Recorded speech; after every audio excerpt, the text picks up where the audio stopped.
Hey everyone, welcome back to Mind Maths with Amina.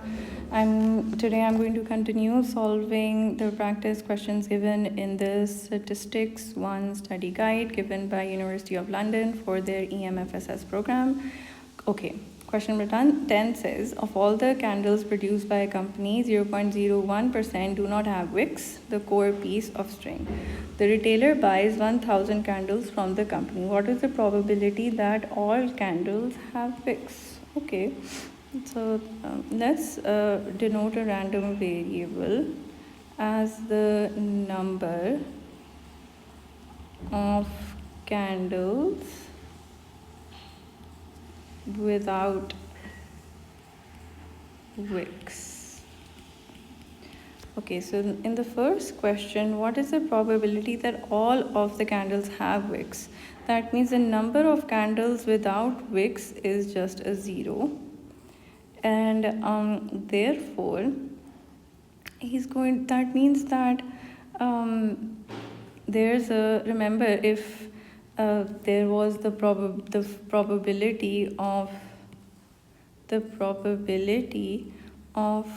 do not have wicks is a 0.01%, then that would mean that the probability of the complement, that means does have a wick, would be 1 minus, right? So then you're going to end up with a 1 minus is just a 99.9%. Let me see. I'm really bad at this. Wait. 1 minus 0.01. Yeah. No. Let's just write this in percentage. Okay. 0.01 divided by 100 is a 0.0001. So I'm just going to subtract this from a 1 because probabilities have to add up to a 1. So it gives us a 0.00. So this is basically a 99.99%. Okay, now I feel confident about this. Okay, so a retailer buys 10,000 times. We want that of the first time it does have a wick. So the first time it has a wick with probability 0.9999. The second time it has again has a wick, the probability is this. Now the page isn't big enough for me to write this 10,000 times, right? So I'm not going to, I'm just going to say it's 0.9999 power 10,000. And when we use a calculator, it gives us a 0.3679. So there's a 30 or approximately a 37% chance that all of these candles do have wicks. So there's no flaw. Okay. Next part, what is the probability that at least one candle will not have a wick? Okay, so the probability of at least one candle will not have a wick. It means that it means that number of candles without wicks. Okay, without wick, and I defined X as will not have a wick. Okay, does not have a wick. Okay, so probability of X being greater than equals to 1. So there's at least 1. Again, it's easier if I do a 1 minus the complement. So that's going to be less than 1. And less than 1 is basically just a 0. So none of them actually are without wicks. So all of them do have wicks. We already have the answer here, which is at 0.3679. So when we subtract that by a 1, we have a 0.6321. Okay. Question number 11. a family has 4 children, what is the probability that at least one boy among the 4 children? Okay, this looks like a horrible question. Let's just do it the second method by defining the random variable x as the number of boys. Okay. So they want us to tell the probability of the number of boys being at least 1. So let's see if probabilities have to add up to a 1. What's the complement of greater than equals to 1 is basically being strictly less than 1, and that means the probability of having no boys. Okay, so since they had 4 children, the probability of all 4, assuming that they're actually the possible genders are only 2, so if it's a female or a male, so if you get a female the first time, so there's a 1/2 chance of that happening, then another female 1/2, another female 1/2, and another female. So all 4 are females. So we basically have a 1 minus 1/8, which would not an 8, it was a 4 16. Yeah, so we'll have a 15 over a 16. If you want to practice the counting principle, it's quite a headache, but I guess it's still good for the brain. What we can do is that let's make 4 boxes to represent the 4 children. I always love giving myself this visual, otherwise it becomes difficult for me to even understand what I'm doing. So give yourself a visual as well, it makes things easier. Okay, I'm sure there's more possibilities. We can add as many as we want. Okay, so the minimum requirement is 1 boy. So suppose there's the first child was a boy, and then second could be either a girl or a boy, either a girl or a boy, either a girl or a boy. Fine, because the minimum requirement was it has to be either 1 boy or more than 1 boy. So in this case it could be even 4 boys, doesn't matter. Okay, what if the first child was a girl, and therefore we need to fix the minimum requirement of 1 boy, and then the next could be either a girl or a boy, doesn't matter, either a girl or a boy, doesn't matter. What if the first 2 children were girls? Then we need to make sure that the third is a boy, because at least one has to be a boy, and the last could be either a girl or a boy. Again, what if he has 3 daughters? Then the last has to be a boy. So there is 1 possibility here, 2 possibilities here, 2 possibilities here, 2 possibilities here. So according to the counting principle, 1 multiplied by 2 multiplied by 2 multiplied by 2. There are 8 possible scenarios here. Okay, in the next, there's only 1 possibility allowed, 1 possibility, 2 possibilities, 2 possibilities, 4. Okay, and 1 possibility, 1 possibility, 1 possibility, 2 possibilities, 2, 1, 1, 1, 1, 1. So what are the total possibilities? An 8 plus a 4 plus a 2 plus a 1, 15. So these are the total favorable outcomes, and for all, when we weren't imposing this fact, then we had 2 possibilities here, 2, 2, 2, 2, right? So 2 into 2 into 2 into 2, that was the total possible outcomes in the sample space. So therefore the answer has to be 15, which is the favorable number of favorable outcomes, divided by 16, which is the total number of outcomes. Okay, so you get the picture. You can either define a random variable and solve it like this. This is what I like to do, or you can use the counting principle. Okay, next, what is the probability that all children are of the same sex? Okay, so we need the same gender. So probability of all of the same sex. Okay, so which means that we need all the probability of either all of them being girls or the probability of all of them being boys. So what is the chance of that happening? The first being a girl is half, second being a girl half, third being a girl, fourth being a girl. So all four are girls, or the probability of a boy happening is a half. So all four are half.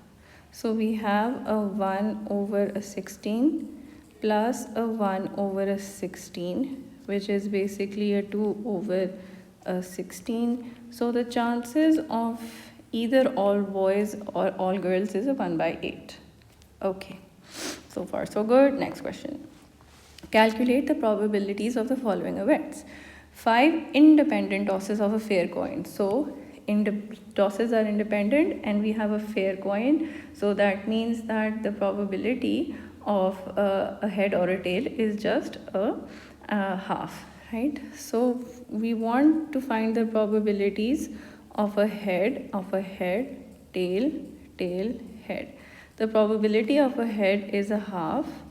The probability of another head is a half. So all of them have equal probability because it's a fair coin. So it's just 1 by 2 power half, which is a 1 over a 32, which will give us a 0.03215. Okay, part B. 5 independent tosses of a fair coin yields H heads on the first and last tosses. Okay, so this means that the first has to be of a fair coin yields head on the first and the last. So 1, 2, 3, 4, 5. So the first has to be a head and the second has to be a head. So what is the probability? The second could be, no, it means 5 independent lots of fair coins yields on the first and the last tosses. So they haven't actually told us what comes here. So it could be anything, either a head or a tail, a head or a tail, a head or a tail. So I think we are going to ignore this part most probably. I'll have to confirm, but I think like the probability of the first being a head and then the last being the head is the first. The probability of first getting a head is half, and the last being a head is also half. So the answer should be 1 by 4 because we're basically concerned only about these two events happening. Okay, see, a pair of fair dice is thrown and the faces are equal. Okay, so this is a dice, not a coin, and the faces are equal. So that means that, oh no, you'll have to, like, if you make a table like this, you can actually get a better visualization that you're going to get entries along the diagonal. 1, 2, 3, 4, 5, 6. 1, 2, 3, 4, 5, 6. As you can see, all entries over here, we have both the coins, both the dice giving us the same number 1, 1, 2, 2, 3, 3, 4, 4, 5, 5, 6, 6. So we can see the probability of the same number being shown is a 6 over total possibilities are 36. So therefore the answer is 1 by 36. Okay, next. 5 cards are drawn at random from a deck of cards and all are the same suit. Okay. ताश खेले हुए मुझे time हो गया है, but I think ये diamond होता है, कोई वो एक चिड़िया होती है, राइट, एक हार्ट होता है, और that looks like the heart. Okay, I don't remember the, लेकिन ये स्पेड होता है एंड स्पेड हो गया था, हुकम एंड ईंट ये जो ईंट होता था वो डायमंड है, जो दिल है उसको क्या कहते हैं, दिल is a heart, and I have no idea what the chidiya is called. Anyhow, but they are basically 4 colors, right? So there are 4 sets of, I believe, 13 cards, because they have to add up to a 52. So I think like the total number of cards is 52. And जो each suit है ना, so the each suit, I wonder if like if a person doesn't play cards, how would they know these numbers? I've been playing cards since I was a kid, so I know these numbers. But if they ask a question about poker or something, I wouldn't be able to answer it. And okay, and there are total of 4 suits. Okay, so they want us to take out 5 cards, and they have to be all of the same suit. Okay, that's interesting. So the first card that I draw, it has 52 possibilities, right? And the second card will have 51, the third card will have 50, and the fourth card will have 49, and the fifth will have 48. So these are the total possible outcomes. Okay, so now, but I need my total favorable outcomes. So suppose I pick a card out of the 52. So initially I do have 52 choices. So the first card is taken from 52 choices. But now suppose I took out the King of Diamond. So I need to make sure that another card from the diamond suit is being taken out. So now my options collapse to 12 options left, because I've already taken out one from diamond, which was I think I said the king. So now I have 12 remaining options that I need to pick from. So 12, then since I've taken it out, 11 options left, 10 options left, and 9 options left. So this means that the probability of all from same suit is the total possible outcomes being in the denominator, and the favorable outcomes being in the numerator. So we use the counting principle to solve this question. Okay, next. Part C, 4 independent tosses of a fair coin result in at least 2 heads. What is the probability that all 4 tosses are a head? So this sounds like a conditional probability question, because they've told us that we have at least 2 heads. So it's kind of like if X represents the number of heads, they want us to tell what is the probability of getting all 4 heads, given that there were at least 2 heads, right? So it's actually best to solve this question by not using the counting principle. That would be inefficient. Let's define the random variable x as the number of heads. So they've already told us that there are at least 2 heads. So let's use the fact that probabilities have to add up to a 1. So 1 minus the probability of only 1 head or no heads. Okay, the coin was tossed how many times? Let's see. It was tossed 4 times. Okay, so this is a bit tricky, I'm thinking. Let's make, this is going to be easy. The x is equals to 0.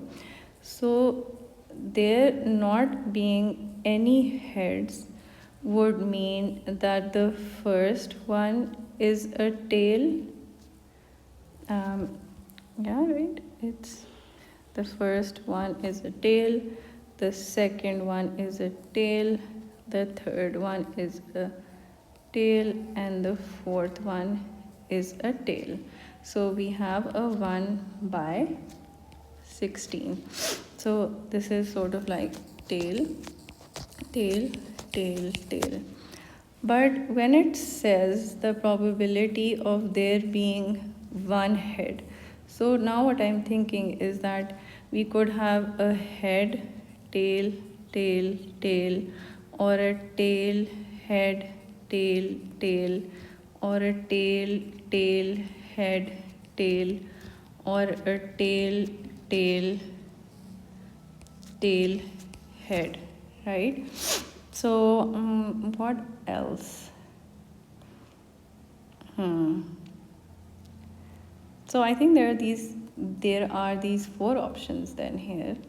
So 1 by 2 multiplied by 1 by 2 multiplied by 1 by 2 multiplied by 1 by 2 multiplied by 1 by 2. So either this happens or the next option happens again by 4, or this happens, or this happens. So these are 4 possible scenarios. So what is this going to be? We're going to get a 1, 2, 3, 4, and they all have a common denominator of 16. Okay, so the probability of there just being one head is 4/16. So therefore let's do this. Just continue. I can rewrite this actually. Let's just take it down. Okay, so this is going to be a 1 minus a 4/16 minus a 1/16, which is a 16 minus a 4 minus a 1 over a 16. So therefore we have 11/16. So this is the thing that is a given. Okay, they wanted us to find what is the probability of all 4 tosses are heads. Okay, so what is the probability of all 4 being a head, provided that at least 2 are head? Okay, this is the probability of x is equals to 4 intersection with x greater than equals to 2 divided by x is greater than equals to a 2, and the only point of intersection is x is equals to a 4 over x is equals greater than equals to 2, which we've already calculated. Okay, so we now need thus the probability of us getting 4 heads, and the denominator we have 11/16. The probability of getting all 4 heads is a head on the first, and then a head on the second, then the head on the third, and the head on the fourth. So it's just a 1/16. So our overall answer is 1/11. Okay, so yeah, I think this is enough for this lesson, and I'll continue solving the questions given in the study guide from question number 12 onwards. So question number 13. I hope this lesson was helpful, and I will see you in the next one. Take care.